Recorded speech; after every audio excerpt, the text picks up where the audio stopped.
to my YouTube channel Studyship with Krati 2 and welcome to our today's series of a Class 12 Board Exam 2024 series that is going for 12 minutes for Class 12. अभी हम contemporary world politics कर रहे हैं. Already we have done chapter 1 to end of bipolarity and other chapters. This is going to be third chapter, contemporary South Asia. So I would be taking exact 12 minutes in order to wrap up the entire chapter. So if you are revising at the last moment, this is perfect for you. Before initiating this video further, I would like to tell you all, check out in description box. I have created notes for this chapter so you can easily get it onto my website. And also I take live classes for students and crash course. In case you are interested to have classes for political science and history at the last moment, you can just enroll into my course. In order to know more, just contact me onto the given number in description box. Here, let's get started with our today's lecture. So I'm going to teach contemporary South Asia. Basically जब भी हम south Asia term की बात कर रहे हैं, यहाँ पे हम कुछ कंट्रीज को रेफरेंसेस में ले रहे हैं. उन कंट्रीज के इंडिया से रिलेशन कैसे हैं, उन कंट्रीज का अंदर क्या चल रहा है, एंड सेकेंडली फ्यूचर प्रोस्पेक्ट क्या है. तो मैं थोड़ा सा इसमें इंफॉर्मेशन आपको सारे टॉपिक्स में एक्स्ट्रा बताऊंगी, बिकॉज ये जो आप पेपर पढ़ रहे हैं और जो आप बुक पढ़ रहे हैं, this is going to be a future IR subject, means international relation. तो अभी ये लिमिटेड स्कोप है इसका, बट अगर आप BA ऑनर्स करते हैं या फिर सब्जेक्ट परस्यू करते हैं, ये काफी यूजफुल होने वाला है. So first of all let's talk about, जब साउथ एशिया बात कर रहे हैं तो उसमें कौन सी कंट्रीज के बारे में हमने बात करनी है. We are going to talk about India, Pakistan, Sri Lanka, Bhutan, Nepal, Bangladesh and Maldives. In fact, just check here, this is the map of our South Asia that here we are discussing. एक एक करके सारे के सारे कंट्रीज में क्या अंदर चल रहा है वो बात करते हैं. इन सभी कंट्रीज में देखा जाए तो इंडिया सबसे बड़ा है ज्योग्राफिकली, पॉपुलेशन वाइज. पाकिस्तान 1947 में इंडिया से अलग हुआ. लेटर ऑन इसने अपना एक डेमोक्रेटिक सिस्टम स्टैब्लिश करने की कोशिश की, बट हुआ नहीं, क्योंकि ऑफन यहाँ पे मिलिट्री टेक ओवर कर लेती है यहाँ का सिस्टम. अब इंडिया पाकिस्तान में अपने कॉन्फ्लिक्ट्स हैं जो हम आगे के टॉपिक में देखेंगे. श्रीलंका की बात करते हैं. श्रीलंका एक्चुअली देखा जाए is a very economically progressed country, but यहाँ पे एथनिक कॉन्फ्लिक्ट चलता रहता है. अब एथनिसिटी से क्या मतलब है, do let me know in comment section. फिर बात करते हैं भूटान की. भूटान एक बहुत ही छोटी सी कंट्री है, but still India share good relation with it. यहाँ के भी ज्यादातर मामले जो है वो सही है. इनफैक्ट आपके पूरे चैप्टर में भूटान पे इतना एम्फेसाइज नहीं किया गया है. फिर नेपाल की बात करते हैं. नेपाल का आपको इतिहास क्लास 10th या फिर 9th में पढ़ने को मिला होगा अपनी सोशल साइंस में, if you paid attention on to it. In case not, don't worry, हम यहाँ पे बात करेंगे कि कॉन्स्टिट्यूशन मोनार्की होता था कैसे, फिर यहाँ पे डेमोक्रेसी आई, बट ये लोग तकरीबन 8 से 9 बार, इनफैक्ट ज्यादा बार अपना कॉन्स्टिट्यूशन चेंज कर चुके हैं. फिर बात करते हैं बांग्लादेश की. तो जैसा हाल पाकिस्तान का रहा है, क्योंकि ये सब इंडिया का हिस्सा हुआ करते थे, पाकिस्तान और बांग्लादेश. फिर पाकिस्तान से निकल करके बांग्लादेश आया और अभी सिचुएशन यहाँ पे कुछ वैसे ही चल रही है. And then later on Maldives. Here I am actually going to start with the very first topic, Pakistan. तो क्योंकि ये मैं सिर्फ आपको ग्लिम्स दे रही थी और इंट्रोडक्शन दे रही थी. पाकिस्तान 1947 में इंडिया से अलग हुआ था, ये हम सब जानते हैं. एंड सिंस वेरी बिगनिंग इनका एक कॉन्सेप्ट था दैट हमें एक इस्लामिक नेशन स्टैब्लिश करना है, जो कि इन्होंने किया. बट यहाँ पे एक प्रॉब्लम है, because of the weak leadership in Pakistan, military बार बार टेक ओवर कर लेती है. तो मिलिट्री का जो लीडर है वो अपने आप को इलेक्ट कर लेता है, पार्लियामेंट्री सिस्टम डिसमिस कर देता है. तो 58 में सबसे पहले शुरुआत हुई थी हमारी, तब तक यहाँ पे आराम से डेमोक्रेटिक सिस्टम चल रहा था. जनरल अयूब खान जो है वो एंटर करते हैं इस एंटायर सिनेरियो में. फिर जनरल यहया खान आते हैं हमारे लेटर ऑन. इन्होंने जो है फिर अपने टाइम पे सिस्टम को डिसमिस किया. बेनजीर भुट्टो आए 1971 से लेकर के 77 तक, और इनफैक्ट बेनजीर भुट्टो के टाइम पे जो है वो बांग्लादेश का क्रिएशन होता है. भुट्टो के बाद जो है वो आते हैं जिया उल हक. तो इन्होंने 1982 में इनके समय में, क्योंकि इन्होंने अपने आप को 78 के अराउंड इलेक्ट कर लिया था बेनजीर की सरकार को हटा करके, क्योंकि ये जो सरकार थी ये डेमोक्रेटिक सरकार थी, थ्रू इलेक्शन आई थी. और ऑब्वियसली अगर कोई मिलिट्री को पेंटर कर रही है तो वो सिस्टम हटाना चाहते हैं कि इलेक्शन नहीं होगा एंड हम ऐसे ही फंक्शन करेंगे। तो as a leader of a military they elect themselves as president. तो जियाउल हक आते हैं, लेकिन 1982 तक आते आते इनके खिलाफ जो है प्रो डेमोक्रेटिक जो डेमोन्स्ट्रेशंस हैं और मूवमेंट्स हैं वो शुरू हो जाते हैं। तो फिर हमारी आती है बेनजीर भुट्टो, अली भुट्टो 1988 में, ठीक है। अब फिर ये आई, इसके बाद जियाउल हक की डेथ हो जाती है, प्लेन क्रैश में मारे गए थे। उसके बाद आते हैं परवेज मुशर्रफ 2001 के टाइम पे।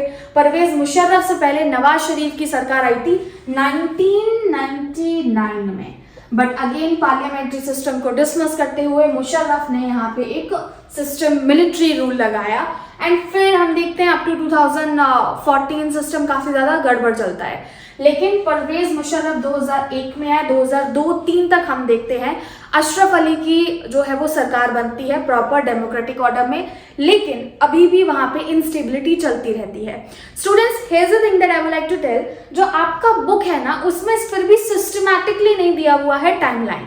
अगर आप यहाँ देखोगे, I am going to provide you that particular timeline so that आपको पता हो किस सन में क्या हुआ, क्योंकि ये जो कंटेम्प्रेरी साउथ एशिया है इसमें पाकिस्तान पे बड़ा एम्फसाइज है और एग्जाम में जनरली एक क्वेश्चन आता है कि पाकिस्तान में इंस्टेबिलिटी क्यों रही। तो अभी हम उसी का आंसर फाइंड आउट करते हैं, why they are not able to establish democratic system into the country after independence from India और after getting separated from India. The reason is that वहां पे अभी क्लर्जी क्लास की चलती है, मतलब जो एलीट क्लास होता है, जो टॉप सेक्शन होता है, and they always want to have a power under them. Secondly, यहाँ की जो सरकार है उसकी लीडरशिप कमजोर है। Third, no other country actually interfere. It's kind of irony that कि हम 2024 में हैं अभी और 21st सेंचुरी में हैं, where we are talking about rights, moral crisis, humanity and many other concepts. Why UN यानी कि United Nations is not interrupting about the atrocities that are happening into Pakistan? Now there is one reason. West countries, South Asia, Asia अपने favour के लिए कि कुछ ना हो, do not prefer to intervene in it because यहाँ पे टेररिस्टियल activities की भी काफी ज्यादा होती है और ये एक्टिविटीज जब होती है तो ना केवल वेस्ट को इसका नुकसान उठाना पड़ता है बल्कि जो भी इंटरफेयर करता है उसको नुकसान उठाना पड़ता है। So in order to make sure कि भाई तुम्हारे घर में अगर दिक्कतें चल रही हैं, you better tackle it because I don't want this spills out of it on to my country. So they just want कि सबकी प्रोटेक्शन में यही है कि यहाँ जो चल रहा है वो सब जानते हैं कि गलत चल रहा है बट इसे होने देते हैं। फिर हम बात करते हैं इंडिया एंड पाकिस्तान के कॉन्फ्लिक्ट कब कब कैसे कैसे हुआ है। 1947 में ही हुआ, ठीक है। और बहुत सारे इश्यूज है जिनको लेकर के हमारे कॉन्फ्लिक्ट चले, जैसे कि 48 में एक होता है, ठीक है, कश्मीर का एक हिस्सा है जो अब आज़ाद कश्मीर के नाम से जाना जाता है और वो पाकिस्तान में पड़ता है, जिस पर एक मूवी बनी थी, I think it was Bajrangi भाईजान, ठीक है। तो उसमें वो हिस्सा दिखाया गया है, वो पाकिस्तान ऑक्यूपाइड टेरिटरी है।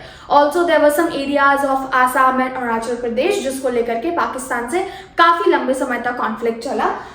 1965 में हमें पता है एक तो 48 में वॉर हुआ था पाकिस्तान के साथ और एक 65 में हुआ था। फिर सियाचिन ग्लेशियर को लेकर के ऑफन जो है वो स्ट्रगल चलता रहता है।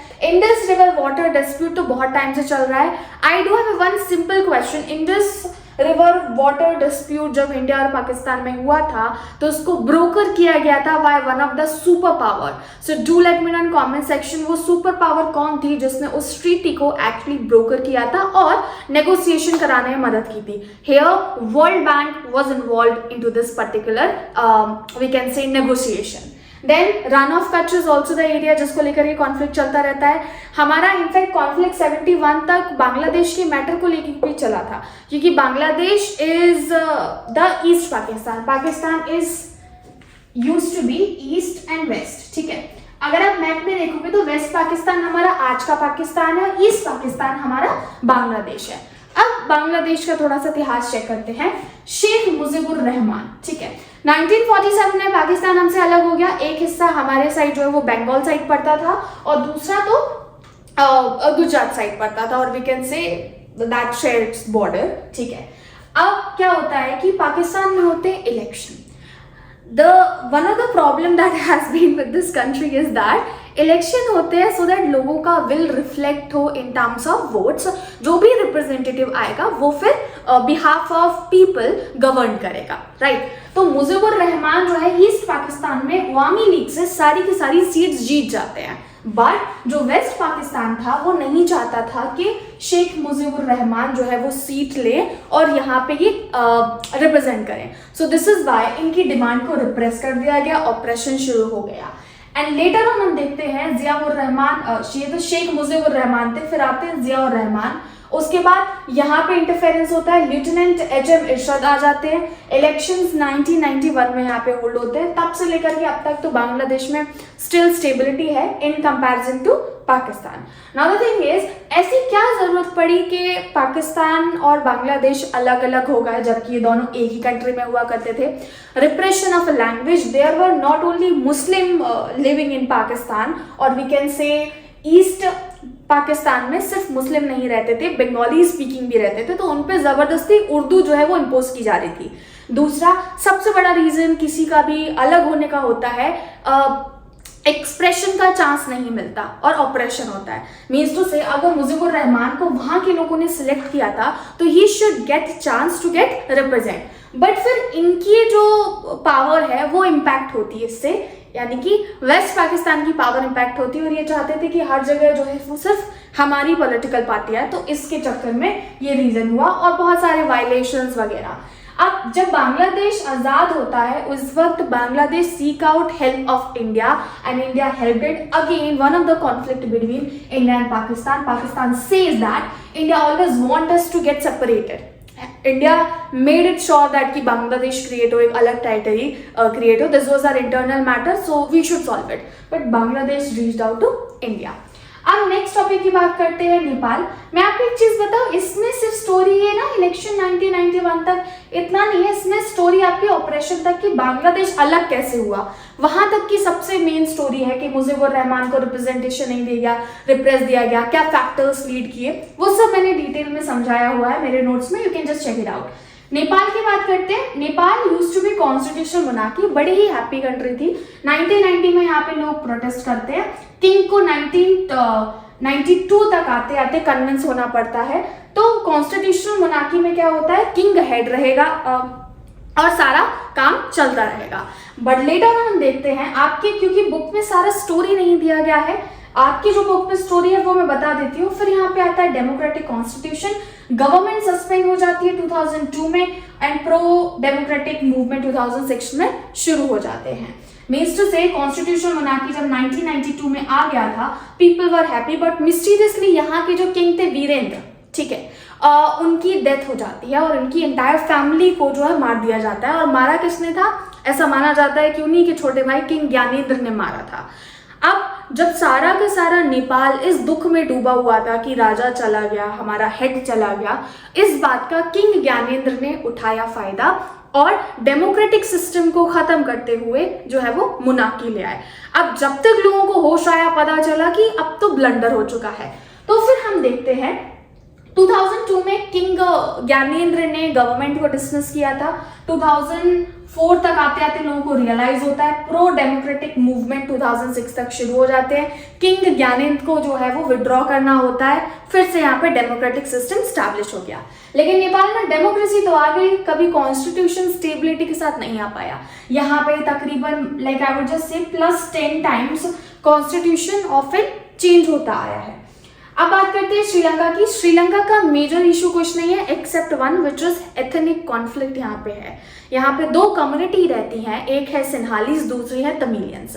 सिन्हालीज क्लेम दैट कि we are the real people of Ceylon means Sri Lanka, हम यहाँ के रहने वाले हैं। तमिलियंस को हटाओ because these are Indian originated people. तो कॉलोनाइजेशन के टाइम पे अंग्रेज इनको पकड़ के लाए थे टी गार्डन वगैरह में एज अ स्लेव बना करके, और तमिलियंस बोलते हैं भाई हम यहाँ पे 200 साल से रह रहे हैं, तो now this is our place. So the question is about Sinhalese want कि हमारी जो लैंग्वेज है उसको नेशनल लैंग्वेज बनाया जाए, हमें वर्किंग अपॉर्चुनिटी ज़्यादा दी जाए, हमें रिप्रेजेंटेशन दिया जाए, एंड समवेयर इन दोनों ही कम्युनिटी में इस बात को लेकर के हमेशा झगड़ा चलता रहता है। सो बहुत सारे जो है इंसिडेंट्स हुए, जैसे कि Sinhalese and Tamils, LTT Tamils ने एक ऑर्गेनाइजेशन बनाई थी, liberation tiger of Tamil Ilam, ठीक है। आईपी की एयर फोर्स जाती है 1989 में भारत सरकार की तरफ से। यहाँ पे क्या हुआ था, सिन्हालाज एंड तमिल्स में चल रहा था कॉन्फ्लिक्ट। इंडियन गवर्नमेंट से जो है वो तमिलियंस हेल्प मांगते हैं कि भाई हमें मदद करो, बट जैसे ही IPKF क्या था, इंडियन पीस कीपिंग फोर्स जो भारत सरकार ने भेजी थी श्रीलंका की, इनका मैटर सॉर्ट आउट कराते। अगेन किसी के घर के मैटर में हमें इंटरफेयर नहीं करना चाहिए until unless it is absolutely necessary।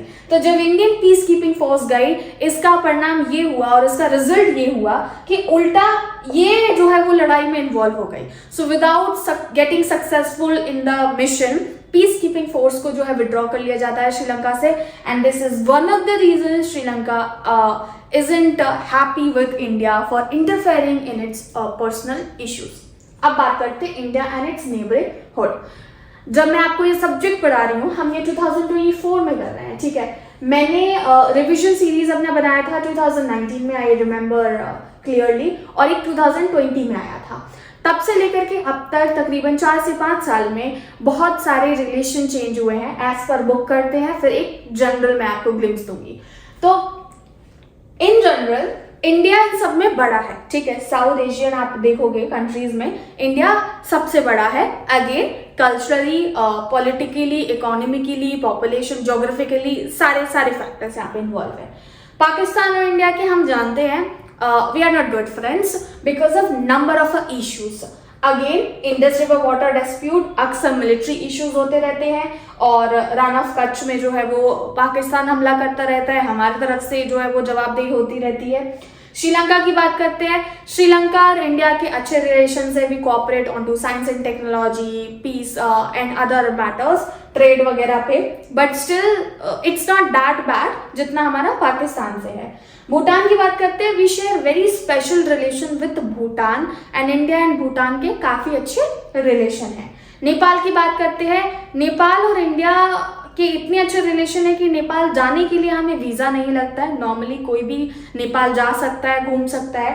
तो trade, cooperation, scientific management and in सब को इकोनॉमिक ट्रीटीज हमारी नेपाल से काफ़ी होती रहती हैं। फिर बांग्लादेश की बात करते हैं, बांग्लादेश से देखा जाए तो इंडिया और बांग्लादेश के कुछ इशूज़ हैं, जैसे कि गंगा रिवर वाटर जो है उसको शेयरिंग को लेकर के है। अक्सर क्या होता है, नदियां जो हैं वो कोई ना कोई उनका कोर्स होगा, ठीक है, तो डाउनवर्ड जा रही होंगी, अपवर्ड जा रही होंगी। हमेशा शिकायत रहती है अपवर्ड जो सेक्शन होता है नदी का, वो जिस भी एरिया में पड़ता है तो वहाँ के लोग वाटर ज़्यादा कंज्यूम कर लेते हैं, कि जब डाउनवर्ड ये जाता है और वहाँ पे जो रीजन ले आउट करता है वो वाटर कंज्यूम नहीं कर पाते हैं। तो बट इश्यूज इतने हैं जिन पे वर्क अपॉन किया जा सकता है। फिर आता है मॉलडीव्स। मॉलडीव्स एक्चुअली नेशन ही बहुत टाइम बाद बनता है। इट यूज टू बी सल्तनत टिल 1965। लेटर ऑन ये एक इंडिपेंडेंट कंट्री बनी, और जब ये कंट्री बनी India was the first one two have any kind of a relation with Maldives, और हमारे और मॉलडीव्स के भी रिलेशन अच्छे हैं। बट अगेन आप लोग इंटरनेट यूज करते हैं तो आपको पता होगा रिसेंट टाइम में इंडिया और मॉलडीव्स के रिलेशन अच्छे नहीं चल रहे हैं। Sri Lanka is getting more close to China, so this is also creating conflict with India. Bhutan का एक्चुअली नॉर्मल सिचुएशन है। अगेन नेपाल एंड इंडिया के इशूज चल रहे हैं। रिसेंटली नेपाल के बड़े लीडर ने क्लेम किया था कि भगवान राम का जन्म जो है वो इंडिया में नहीं हुआ है, वो नेपाल में हुआ है, ठीक है। फिर बांग्लादेश को लेकर के भी इश्यूज चल रहे हैं, और इन सब में की रोल प्ले कर रहा है China, because China is becoming one of the important player when it comes to South Asian politics और एशिया, क्योंकि ये हर कंट्रीज से अपने रिलेशन एक्सपेंड कर रहा है। And China, India are not good friends. Again China is getting more close to Pakistan, which is kind of threatening situation to India, क्योंकि अभी हमारे नेबरिंग कंट्री से भी रिलेशन खराब है और वैसे भी चल रहे हैं। पीस एंड कोऑपरेशन की बात कर लेते हैं। तो इन सबको मैनेज करने के लिए कोई ना कोई तो हमें ट्रीटी चाहिए, कोई एसोसिएशन चाहिए। तो south Asian association of regional cooperation 1985 में क्रिएट की गई थी। इसके दो मतलब ये सारे नेशंस आते हैं, बट दो मेन प्लेयर्स जो हैं वो पाकिस्तान एंड इंडिया है। पाकिस्तान और इंडिया कभी भी और साथ जाते नहीं हैं।